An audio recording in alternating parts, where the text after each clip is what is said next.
All right, welcome back to another episode. This is episode 21. Now, before we get into this, I want to explain a little bit about how the brain works, but I'm going to keep it as simple as possible so that it's really clear.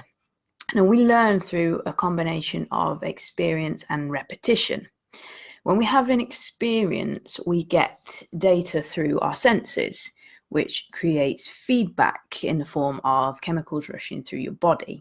And we call those chemicals feelings because we feel them. Now, we give those feelings meaning by labeling them as an emotion. And that gives them a greater significance, and it also acts as a way of making sense of them. It helps us to try and understand what it is we're actually feeling, because part of being human is trying to understand what's going on inside of us. Unlike animals, we like to try and intellectualize things and have everything make sense, even though it's not always necessary. Anyway, so if an experience gives us a feeling that is intense enough, our brain will take a snapshot of that, and the experience will be stored away in our subconscious. And the brain likes association, so it will tie things together so that it can work more efficiently, so that it can work faster, and it can create these responses faster. So you may have a similar experience, and because the brain is so efficient, it'll automatically bring up the feelings that you had from the other experience, which only serves to strengthen that response. And if you keep having or reliving those experiences, which I've already said before, the brain can't tell the difference between a real experience and one that is imagined, the more entrenched that the response is going to become, and therefore the harder it is to change. So if the brain keeps making associations, soon you'll end up having the same feelings over and over again about all kinds of different things.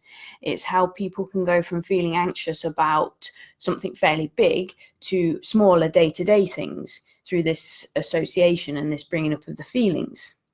I'm oversimplifying this massively, but it just helps to make it slightly clearer. So if you imagine, again, this is really simple. Imagine that this is a neuron, this little circle here. And we have loads of neurons, billions of them, and all of them are connected through pathways, okay?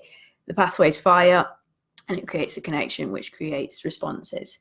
Now, if you keep firing down this same pathway over and over and over and over again, it gets stronger and stronger.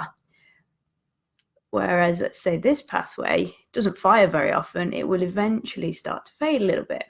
And this one will become the go-to pathway. It will become the automated response. And that becomes a problem if the response isn't what you want. So when I was playing golf, I was extremely skilled on the practice ground. If you were to watch me, you would have easily have said, yeah, golf professional. But as soon as I stepped out onto the golf course, things would go wrong.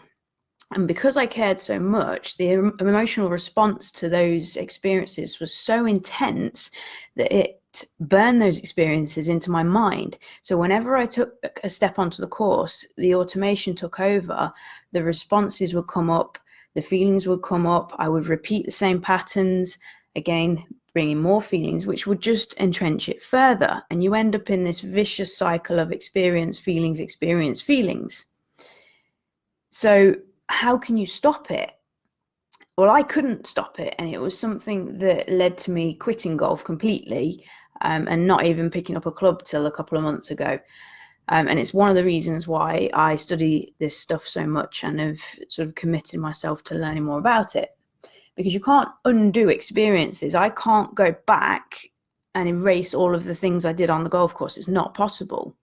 So instead, what people try to do is they try to destroy the feelings and the associations they have with those events. They fight against them. But fighting yourself is futile because there's only ever going to be one winner, and that's you. And if you're not thinking and feeling in a way that allows you to be who you want to be, then it's pointless.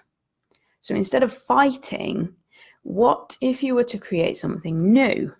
You could essentially refute the old by bringing in something new. The best way to imagine this, to explain this, is to imagine a bucket. If I have a bucket full of, let's say, blue paint, and then I started throwing in some red paint, it's going to go purple. But if I kept going and I kept piling in red paint after red paint, tin after tin after tin, eventually I'm going to displace all of the other paint and I'm going to be left with what I wanted, which is the red paint. So the bucket is still the same. It's still full of paint, but I've replaced something I didn't want with something I do want. And it's a very random way of explaining it, but I hope it makes it clear that we can effectively displace the old and create something new instead. So the main lesson here is that you don't have to fight or destroy in order to change. You can create something new to supersede the old, because the reality of it is fighting is tiring. There's always another battle and it never feels over. It's hard and it is stressful and there's never any respite from a fight. But creating is freeing, and it brings about a totally different way of looking about the world and of yourself. Just the thought of fighting is enough to create a stress-based chemical response in your body, at least it is for me, whereas thinking about creating brings a feeling of calm and inspiration. It's two ends of the spectrum. Yet nowadays we have this mentality that everybody wants to be a fighter, everybody wants to be tough and unrelenting. Yet it's the people who create, it's the creators who live best, because they live with freedom and happiness and the knowledge that they can be, do, or have anything they choose because it's theirs to create. I hope this is making sense because it's quite deep and I am waffling a little bit. But the point is, creating will always beat fighting because it's the way your brain is designed, it's the way you are designed. So as a call to action today, to make this a little bit more applicable to you, is to write down one thing that you feel like you are always fighting against, and then to consider how you could create something that would override that, something that would essentially displace it. So that's all for today. If you are liking the training and the bits and pieces that we've got going on here, I have got a brand new group, the Limitless Living group, which I'll post a link to in the comments. You can join me in there. There is some free training already available in there, and there's going to be lots of free exclusive trainings and things to help you start upgrading your life. So if that is something of interest to you, stick a yes in the comments and then I will sort you out with the link so you can get in there and join us in there. Other than that, I will be back next week with another episode. See you soon.